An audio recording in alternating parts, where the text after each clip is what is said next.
Everyone 30 days challenge কেমন লাগছে সবার? সকাল সকাল ঘুম থেকে উঠে পড়েছি আর উঠে ওয়েদারটা দেখাচ্ছিলাম। মোটামুটি ফ্রেশই ছিল ওয়েদারটা। তো এবার আমি ফ্রেশ হয়ে অফিস চলে যাই। তো সারাদিনের কাজকর্ম ফেলে মানে সেরে বাড়ি চলে এসেছিলাম। আর তারপরে না মাঝে মাঝে আমার এরকম যখন তখন দেখছি হাতে পায়ে র্যাশ হয়ে যাচ্ছে, কি জানি কেন বুঝতে পারছি না। হয়তো ডাস্ট অ্যালার্জি থেকে হচ্ছে। আর আমার নখগুলোর অবস্থা দেখো, একটুখানি নেল আর্ট করাতে হবে। রোজ রোজ নেল পালিশ পরার ঝামেলাটা না আর রাখতে ভালো লাগছে না।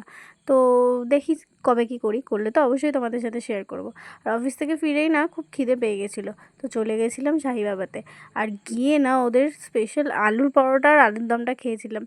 আমি ফার্স্ট টাইম খেয়েছিলাম, যা সুন্দর খেতে হয়েছিল না, জাস্ট বলে বোঝাতে পারবো না। পুরো ওয়াও ছিল। যারা শ্রীরামপুরে থাকো, রিষড়ায় থাকো বা এই দিকে থাকো আমার বাড়ির কাছাকাছি, তারা তো সাইবাবা এক কথায় চিনবে। আর যারা চেনো না তারা তো অবশ্যই ডিটেলস নিয়ে আগে খেয়ে এসো। এক কথায় পুরো চুমো ছিল। চলো এখনের মতো টাটা।